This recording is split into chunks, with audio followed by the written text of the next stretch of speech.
Bonjour, bon après-midi, bonsoir, selon l'endroit où vous nous suivez dans le monde entier. Nous bénissons le Seigneur pour vos vies. Nous bénissons le Seigneur qui nous permet d'être là avec vous. Nous bénissons le Seigneur pour vos églises, l'église là où vous communiez, pour vos pasteurs, pour les pères dans la foi que vous avez. Nous rendons grâce à Dieu pour tout ce qu'ils font pour vous. Et moi-même, je bénis le Seigneur pour mes pères dans la foi. Je reconnais la grâce, Père, que Dieu m'a fait d'avoir des bons pères. Et je bénis le Seigneur pour vous. Amen. Alors nous allons incliner la tête et nous allons prier. Tendre Père, merci. Glorieux et magnifique Saint-Esprit, conduis-nous, Seigneur. Conduis-nous dans ce temps. Viens, Esprit de Dieu, toi qui as reçu le mandat de nous conduire dans toute la vérité et de nous enseigner toutes choses. Je veux me taire et disparaître, que toi seul tu sois mis d'avant, que toi seul tu parles, pour nous transformer, nous tous. Merci Seigneur, merci Père, parce que par ton amour, tu as dit pour l'amour de Sion, je ne me tairai point et tu ne te tais point. Merci de nous enseigner, de toucher nos cœurs, mais de nous transformer aussi, Papa. Là est ce que tu attends de nous, d'être transformés en ton image. Merci Seigneur. Gloire te soit rendue à toi et à toi seul, au nom de Jésus. Amen. Alors je rends grâce à Dieu pour vos vies encore, une fois de plus. Je dis merci au Seigneur qui nous conduit, semaine après semaine, session après session, pour mieux connaître Dieu. Mieux connaître Dieu. Nous avons reçu beaucoup de témoignages concernant la dernière session sur l'enseignement. Et nous rendons grâce à Dieu de ce que le Seigneur a touché beaucoup de cœurs. Le Seigneur a parlé à beaucoup de personnes. Des gens qui ne comprenaient pas pourquoi certains dossiers, certains sujets n'avançaient pas. Et le Seigneur a parlé au cœur. Et je tiens à vous dire que les enseignements que nous recevons et que nous partageons avec vous sont directement conduits par lui-même, le Saint-Esprit. Nous ne savons pas totalement dans 2-3 semaines où nous irons. Il oriente les choses en fonction de ce qu'il veut dire, de ce qu'il veut vous dire. Et nous-mêmes, nous sommes concernés par ces enseignements. Moi-même, je suis concerné par cet enseignement sur l'amour de Dieu, sur le pardon, sur comment m'enraciner encore de plus belle dans son amour. Et le Seigneur envoie ces enseignements pour vous, et nous qui sommes au milieu, qui sommes que les canaux qu'il utilise, nous sommes nous-mêmes nettoyés comme ce panier, parce qu'à force de faire passer, nous-mêmes nous sommes nettoyés. Et Dieu aussi nous traite nous-mêmes dans nos cœurs, parce que nous ne sommes pas mieux et meilleurs que vous. Nous sommes tous des enfants de Dieu et Dieu nous traite tous. Alors, nous sommes en train de parler du cœur, toujours dans ses prérequis, le cœur. Et nous parlons du bon enracinement du cœur. Le bon enracinement du cœur et le bon fondement. Éphésiens 3, versets 14 à 19 nous dit quoi?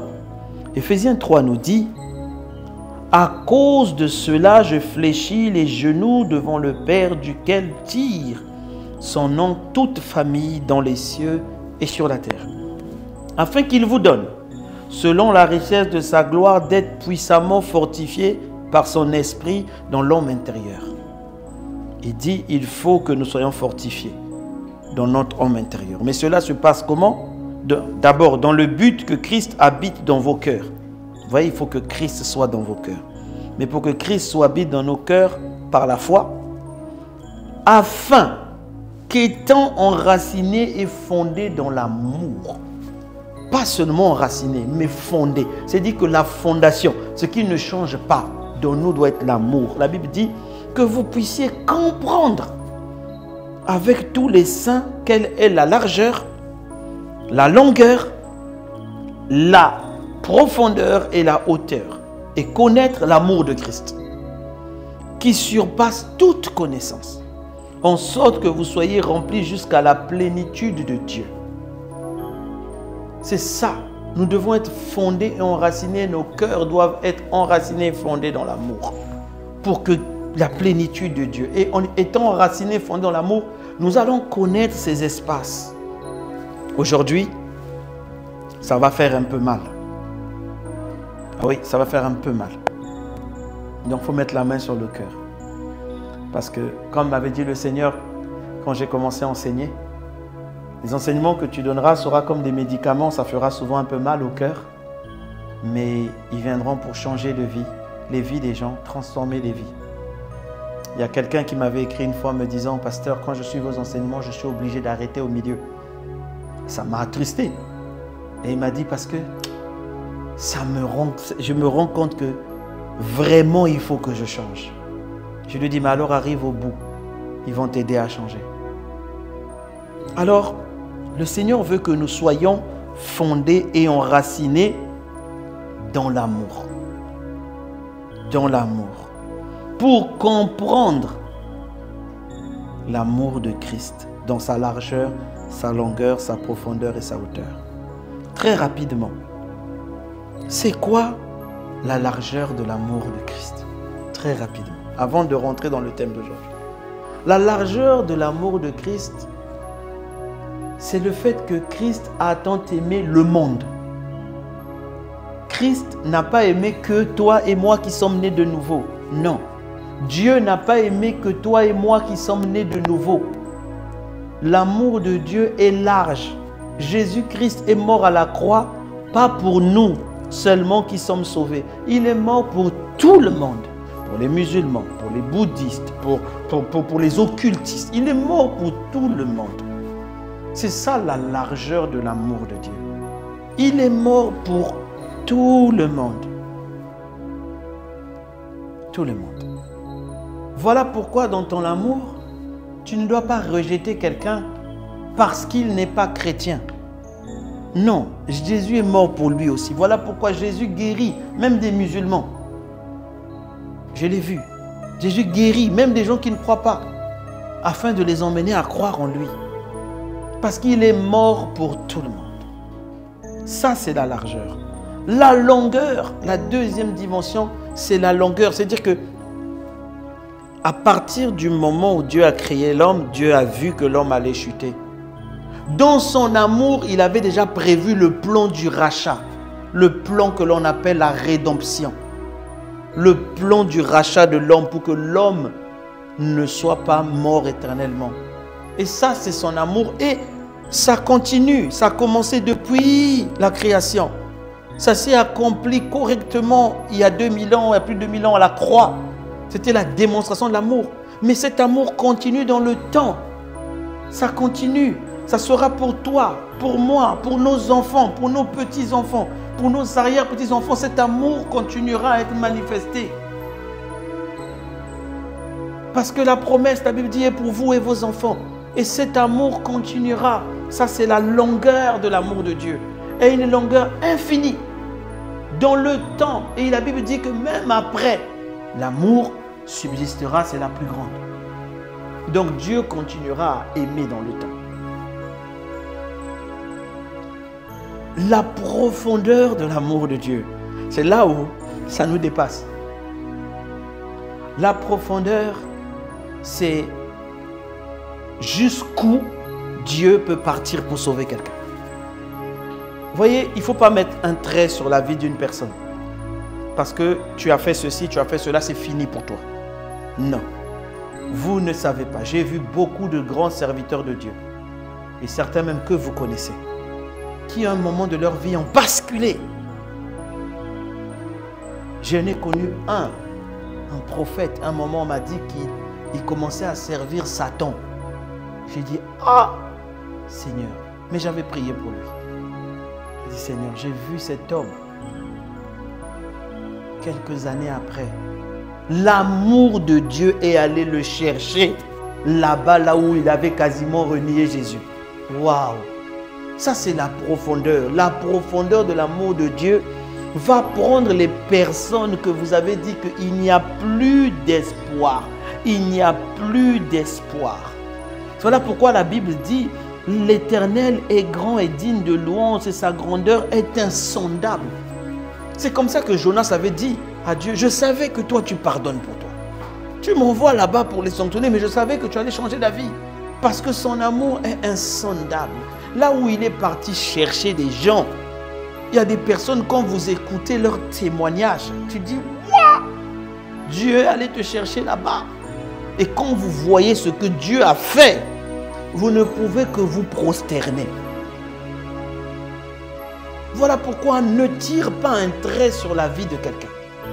Ne tire pas un trait sur la vie de quelqu'un. Quelqu'un me disait le niveau de profondeur dans laquelle une personne peut descendre, le niveau d'humiliation qu'une personne peut descendre, correspond au niveau que Dieu va l'emmener après.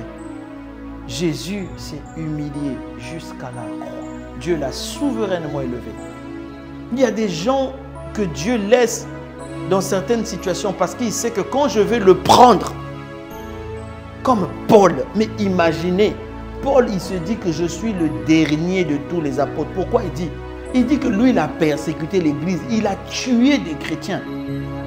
Toi et moi, si on voyait Paul, on devait dire, toi, en enfer, ta cellule est côte à côte avec Satan. Mais dans son amour, Dieu l'avait dit, il me servira. Oh Seigneur Jésus, l'amour insondable de Dieu dans sa profondeur. Il est allé prendre des magiciens, des sorciers, il les a convertis. Oh Seigneur.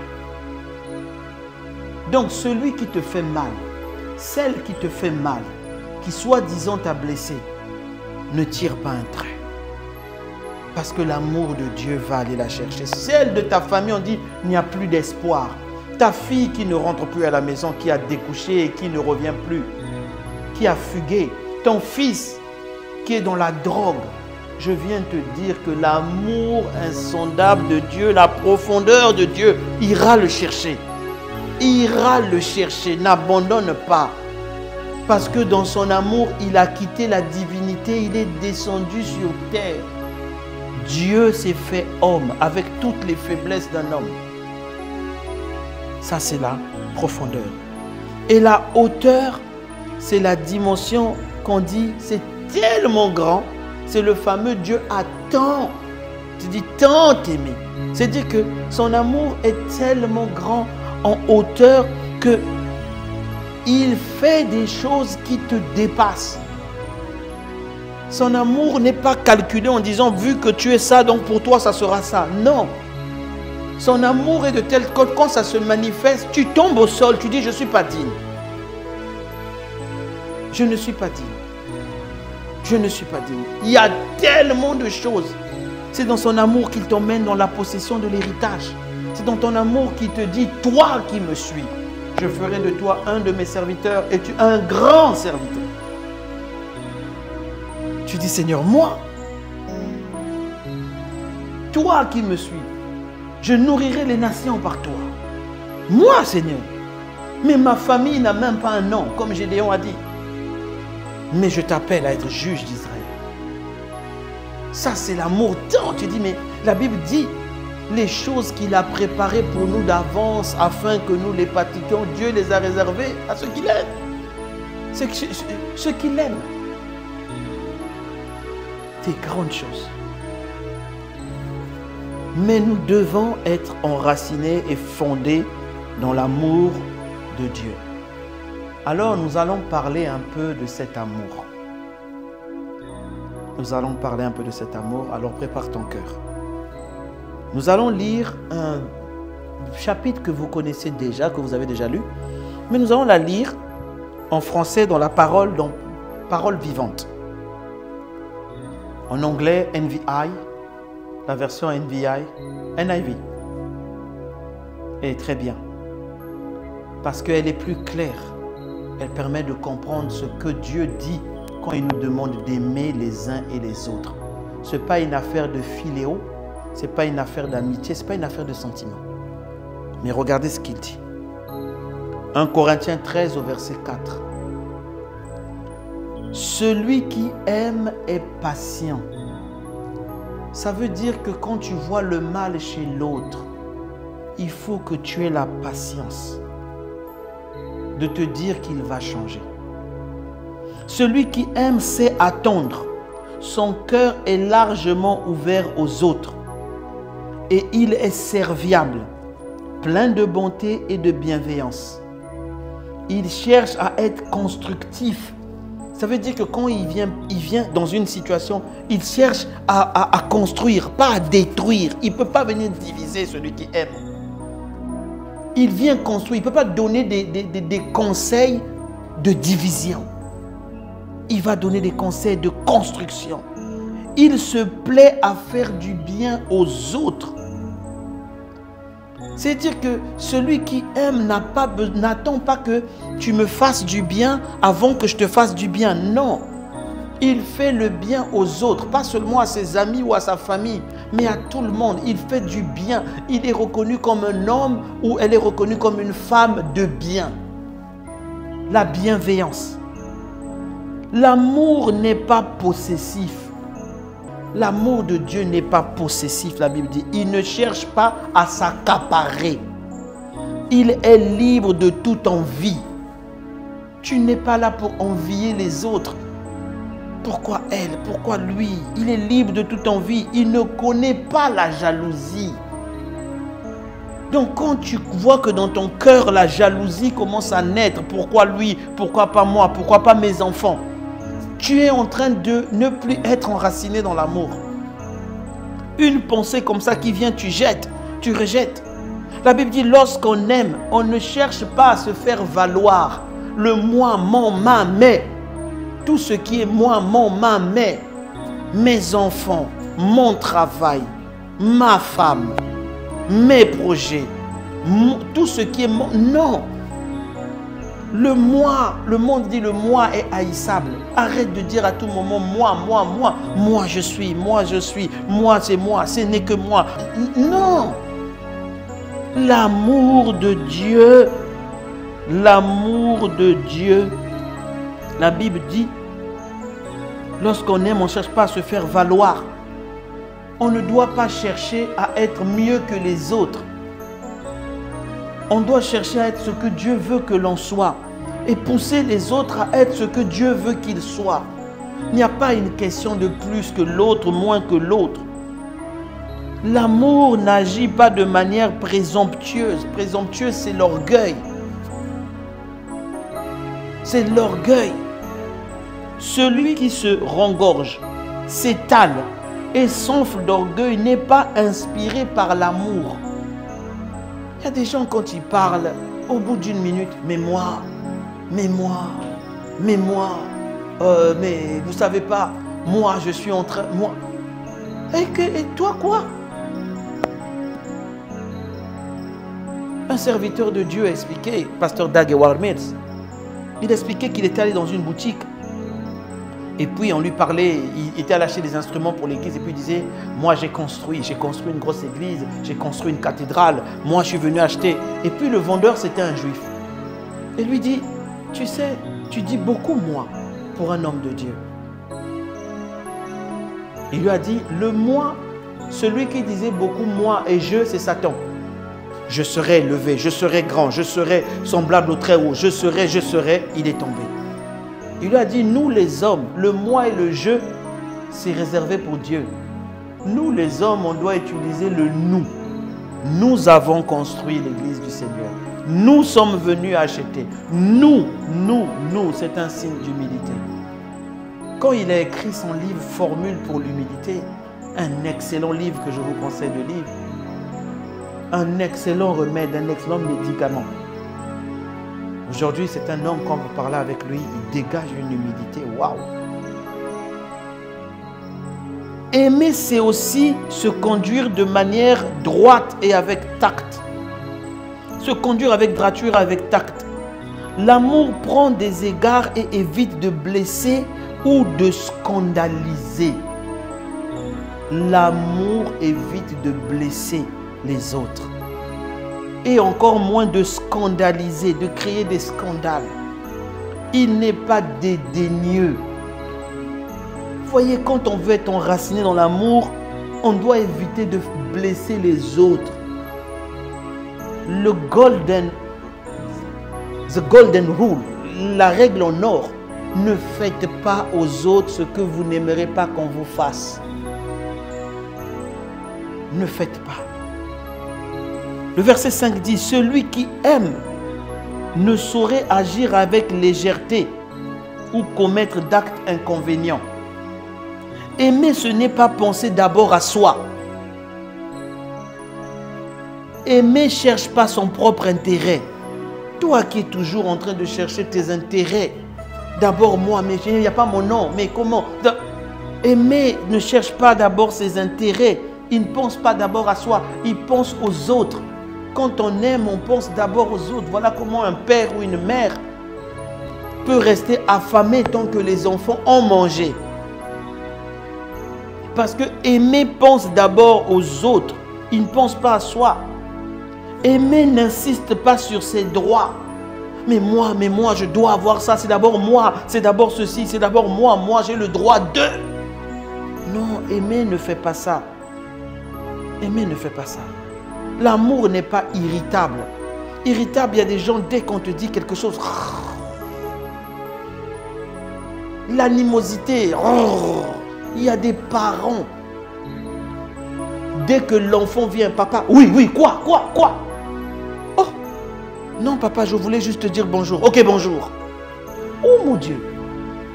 Irritable. Il y a des hommes, dès que la femme dit chérie, oui, quoi encore?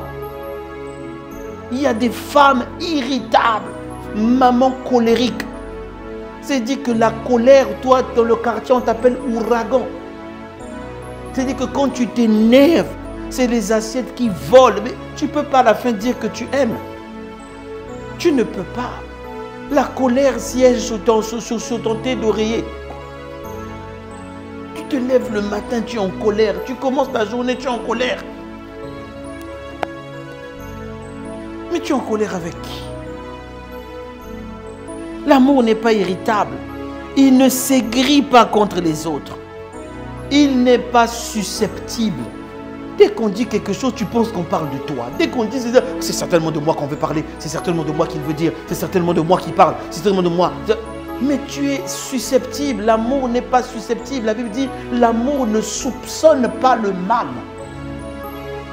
L'amour ne soupçonne pas. On vient te dire qu'un tel est comme ça. Tu dis, ah, moi, mon cœur, je ne soupçonne pas le mal. Je vais lui demander. Mon cœur ne soupçonne pas le mal. Je n'ai pas envie de soupçonner le mal. Tu es avec quelqu'un, mais tu es en train de le soupçonner, même s'il n'a rien fait. L'amour ne soupçonne pas le mal. Il n'est pas susceptible. Dès qu'on te touche, mais... La Bible dit, quand on aime, on ne médite pas le mal. Tu ne peux pas t'asseoir et dire, on va lui faire mal. Quelqu'un m'a dit dernièrement, toi, tu t'assois pour méditer le mal d'un tel. J'ai dit, c'est pas possible. Si, j'ai dit, c'est pas possible, c'est pas possible. Je peux pas. Je peux pas m'asseoir pour m'asseoir. Je peux pas, je ne peux pas. M'asseoir pour méditer le mal de quelqu'un. Je peux pas, je ne peux pas. Dieu ne me permettra même pas. Mon cœur va se serrer. Je saurai que je suis en train de pécher. Faire une réunion où tu complotes le mal de quelqu'un. Seigneur, pardon, épargne-moi.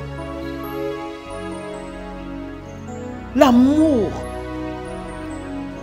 La Bible dit, ne médite pas le mal ou ne soupçonne pas le mal chez les autres. Non seulement je ne dois pas méditer le mal, mais je ne dois pas soupçonner le mal chez les autres. Ah! Comment tu travailles? Parce qu'il y a des gens, vraiment, quand tu les vois, tu penses qu'ils veulent te faire mal. Mais la Bible dit, ton cœur doit être enraciné et fondé. Pas seulement les racines, mais dans les racines, là, on a coulé le béton. C'est dire que tu ne... On a mis les fondations dans tes racines et tout ça, c'est dans l'amour. Il dit, si on subit des torts, on ne garde pas de rancune. Si on subit un tort, on ne garde pas de rancune. On t'a fait mal, mais tu ne dois pas être rancunier. Ah, Seigneur! Mais on a une âme qui se souvient et qui fait mal. Mais Dieu dit non, tu ne dois pas garder rancune. Comme David, vous savez, son père le laissait souvent abandonné seul. Mais quand il a eu des problèmes avec Saül, il a dit, allez sauver mon père, allez chercher mon père et tout.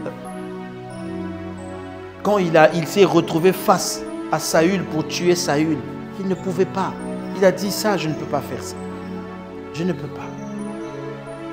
Joseph n'a pas gardé de rancune. Il n'a pas gardé de rancune. Donc il dit quand on subit un tort, pourtant c'est un tort, on ne garde pas rancune. Bon mon frère, toi aussi ça ne doit pas te donner l'occasion ou ma soeur d'aller faire du mal aux autres pour ne pas qu'ils te gardent de rancune. Non, l'amour ne fait pas mal aux autres. Quand tu fais ça, c'est dire que tu tentes Dieu. Et la Bible dit tu ne tenteras pas ton Dieu. Découvrir une injustice, verset 6, ou voir commettre le mal ne fait pas plaisir à celui qui aime. Je vois qu'il y a une injustice là. Je vois que ça ne devrait pas être comme ça. Je ne peux pas me réjouir de ça. Quelles que soient les sphères, je ne peux pas me réjouir. Tu ne dois pas te réjouir de ça. Tu dois même dire comme Ponce Pilate, je me lave les mains. Je ne suis pas dans cette affaire. Je préfère ne pas écouter, ne pas entendre. Il se place du côté de la vérité et se réjouit qu'elle triomphe. Le verset 7, c'est l'amour couvre tout. Il souffre, endure et pardonne. L'amour couvre une multitude de fautes. L'amour, vous voyez, nos fautes ont été couvertes et effacées. Par quoi? Par l'amour de Dieu. L'amour couvre, il souffre, il endure et il pardonne. Pardonne. Il pardonne. L'amour pardonne.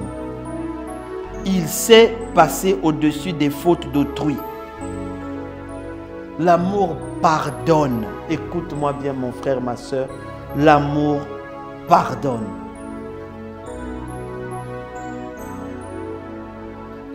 J'ai demandé au Seigneur pourquoi dans pardonner, il y a le mot donner. Et même en anglais, give, c'est donner. Forgiveness, c'est pardonner. Mais pourquoi il y a give? Pourquoi il y a toujours un don dedans? Parce que la pardonner est un don. Tu ne peux pas pardonner quelqu'un et garder la chose dans ton cœur. C'est impossible. Parce que le pardonner, c'est un mot latin, du mot latin paradonare. C'est un don du para. C'est un don qui est fait. Mais le don, le para, c'est quoi? C'est mon droit d'être frustré. Ça veut dire que quand je te pardonne, ça veut dire que je te donne mon droit d'être frustré. Je ne peux plus revenir dessus. Je ne peux plus. Je n'ai plus le droit d'être frustré puisque je t'ai donné ce droit. Tu m'avais fait mal. J'avais le droit d'être frustré. J'avais le droit de t'en vouloir. Mais je te donne ce droit. Donc je ne peux plus le présenter devant un tribunal, devant une réunion, devant les gens si réellement je t'avais pardonné. Donc ceux qui attendent le pardon, attendent le fruit du pardon avant de pardonner. Non, je veux d'abord voir qu'il y a le fruit avant de savoir que tu m'as... C'est faux. C'est faux. C'est faux. C'est faux. Le pardonare, ça veut dire je te donne mon droit d'être frustré. Je te donne mon droit d'être frustré. J'étais frustré pour le mal que tu m'as fait, pour la douleur que tu m'as fait, pour ce que tu m'as fait vivre pendant mon enfance, pour ce que... Aujourd'hui, je te donne ce droit. Je n'ai plus le droit de le présenter quelque part. C'est ça le pardon. Le pardonare. Forgiveness. Et c'est l'une des rares choses dans la prière du Notre Père où Dieu dit, c'est comme c'était la seule chose qui est vice-versa. Pardonne-nous comme nous pardonnons aussi. C'est un peu comme le ne jugez pas afin de ne pas être jugé vous-même. C'est comme si le pardon Dieu vous dit qu'il vous a pardonné en premier. Ça veut dire que nous n'avons plus le droit, nous, de ne pas pardonner les autres. Ce n'est pas possible, mon frère, ma soeur. Sonde ton cœur. Sonde ton cœur. Pardonne. Pardonne. Pardonne. Pardonne. L'amour couvre tout. Il souffre, endure et pardonne. Quelqu'un m'a dit, Dieu me disait une fois, Si quelqu'un te fait souffrir, te fait mal, et que tu ne supportes pas, ou que la personne ne supporte pas ce que tu fais, et qu'elle vient te dire je t'aime, il faut dire que tu ne m'aimes pas. Parce que tu ne supportes pas quand je te fais mal. Parce que l'amour supporte, et la Bible dit, elle supporte longtemps.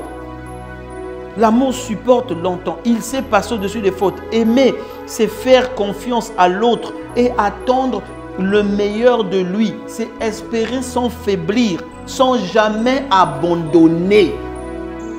Sans jamais abandonner. Sans jamais abandonner. Tu vois les fautes de l'autre, tu sais. Tu te dis, Dieu va changer cette personne. Je vais prier, je vais jeûner, mais Dieu changera. Tu n'abandonnes pas. Tu ne peux pas abandonner. Ne te dis pas c'est fini. Non, que lui là, elle là, ne changera pas. Mon frère là, ma soeur là, non. N'abandonne pas. Tu dois continuer à prier. L'amour n'abandonne pas. Il croit au meilleur de l'autre. Ça veut dire constamment, il pense que l'autre va devenir meilleur demain. Voilà pourquoi Dieu nous garde. Parce qu'il sait que demain on va changer. Et si Dieu réagissait comme nous réagissons envers les autres, mais tout le monde serait mort. Si Dieu était dans la suspicion, mais tout le monde serait mort. Si Dieu suspectait, donc lui il ne suspecte pas, il sait. Mais tout le monde serait mort. Verset 8, l'amour n'aura pas de fin. Les prédications inspirées passeront. Les prières en langue cesseront. Et toutes nos connaissances évanouiront. Mais l'amour triomphera toujours. L'amour triomphera toujours. C'est un des livres, des meilleurs livres que j'ai lus de Kenneth Hagin qui s'appelle L'amour, le secret de la victoire. Le chemin vers la victoire, pardon. L'amour triomphe toujours. L'amour triomphe toujours. Alors mon frère, ma soeur, nous sommes arrivés à la fin de cette session. C'est vrai que ça t'a fait mal. Parce que tu as reconnu qu'il y a des domaines où tu dois travailler, pardonner, croire au meilleur des autres. Je vais te donner un traitement. Ça, c'est un traitement. Et il faut le faire. Ça va te changer. Si vous êtes en couple, faites-le en couple. C'est un traitement qui dure 7 jours. 7, la perfection. Mais matin et soir. 2 comprimés. 2 comprimés de 1 Corinthiens 13, 4 à 8, paroles vivantes, ou en anglais NIV. 2 comprimés. C'est un traitement. Mon frère, fais-moi confiance. Quand je te dis que c'est un traitement, parce que ça a montré ses preuves. Ça a montré ses preuves. J'ai rencontré quelqu'un qui était venu me voir une fois qui avait des problèmes avec ses parents. Il détestait ses parents. Et puis le Seigneur m'a dit, donne-lui le traitement. Je lui ai dit, bon mon gars, va seulement, tu lis. Lui, c'était 1 comprimé. Mais toi, c'est 2. C'est-à-dire, tu lis ça 2 fois. Le matin, de 4 à 8. 2 fois le soir, pendant 7 jours. Tu vas voir comment ta vie va changer. Cette personne est revenue me voir quelques jours plus tard. Je lui ai dit, alors, comment tes parents? Il n'a pas arrêté de pleurer. Il a pleuré jusqu'à la fin de la réunion. Il dit, ah bon, pourquoi? Il me dit, je me rends compte que je n'ai pas d'amour pour eux. Je me rends compte que je suis constamment en train de les suspecter, je suis constamment en train de penser du mal d'eux, au lieu de les aimer. Donc, suis-moi bien. Le traitement, hein, c'est 2 comprimés matin, 2 comprimés le soir. Pendant 7 jours. Si tu as raté, ce n'est pas grave. Continue quand même le traitement. Si tu as raté un matin ou un soir, continue quand même le traitement. 7 jours. Tu vas voir comment Dieu change ton cœur. Tu vas voir comment l'eau nettoie ton cœur. Nettoie. Comprimé, traitement. C'est un traitement divin. Si tu prends la version 8 secondes, tu rajoutes un comprimé à midi. Alors, 8 secondes n'est pas très détaillé. Donc, c'est-à-dire que tu rajoutes un comprimé à midi. C'est-à-dire que tu prends 2 le matin, 1 à midi, 2 le soir. Après 7 jours, on en reparlera. On en reparlera et toi-même, tu verras comment Dieu va changer ton cœur. Tu vas voir comment tu vas être enraciné. Que Dieu vous bénisse. Que le Seigneur vous bénisse. Bon traitement à nous tous. Amen. Tendre Père, merci de ce que tu nous enracines dans l'amour et tu nous fondes dans l'amour. Merci pour nos cœurs qui vont maintenant recevoir le traitement, la cure. Et agis puissamment, Saint-Esprit. Touche les cœurs, ramène des souvenirs, parle à nos cœurs. Sonde-nous maintenant par la puissance de ta main. Nous avons besoin de toi. Nous voulons que les choses changent et que les choses avancent. Qu'au Saint-Esprit, que ta puissance touche maintenant quelqu'un. Que ta puissance visite maintenant quelqu'un. Que ta puissance guérisse un cœur malade, un cœur rancunier, un cœur en colère, un cœur haineux, un cœur qui a perdu espoir. Remets-nous l'espoir, remets-nous l'espérance, remets-nous la foi par l'amour. Merci Seigneur. Merci parce que tu envoies ta parole, ô Seigneur, que cette présence du Saint-Esprit qui est là en ce moment touche maintenant mon frère et ma soeur, touche maintenant mon frère et ma soeur. Que les larmes qui coulent de son visage, les souvenirs qui remontent, soient apaisés par la puissance de l'amour qui le touche maintenant. Seigneur, brise les chaînes des prisons de condamnation, des haines dans le cœur. Brise-les au nom puissant de Jésus-Christ. Car tu ne veux pas que notre amour se refroidisse. Merci. Merci Seigneur. Merci cher Saint-Esprit. Que celui qui était enraciné, je brise les chaînes de l'enracinement dans la colère. Je brise les verrous de chaînes, les brisants du manque d'amour. Je brise les chaînes de la colère, de la haine, de l'orgueil. Par la puissance du nom de Jésus. Par la puissance du Saint-Esprit de Dieu. Merci Seigneur. Merci Père. Merci pour ta puissance et ton onction qui agit maintenant. Au nom puissant de Jésus, nous avons prié. Amen. Que Dieu vous bénisse. Que Dieu vous garde. Si vous n'avez pas encore donné votre vie à Jésus, restez là. Que Dieu vous demande son amour. Faites cette prière. Et envoyez-nous vos messages, à vous tous, vos témoignages. Nous en avons besoin. Vos questions, qui sera dans notre prochain programme, Pasteur, j'ai une question. Envoyez-nous vos questions. Que Dieu vous bénisse. Amen.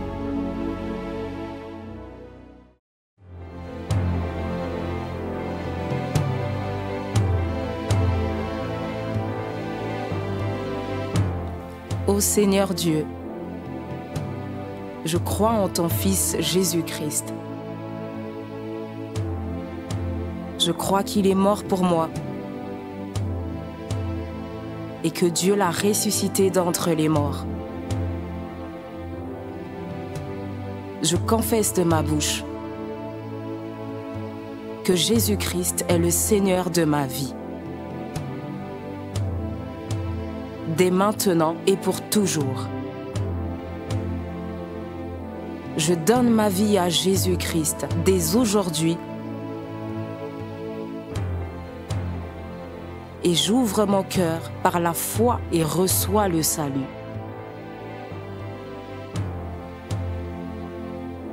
Je reçois maintenant la vie éternelle dans mon esprit. Merci Seigneur d'écouter ma prière. Mes péchés ont été lavés par le sang de Jésus.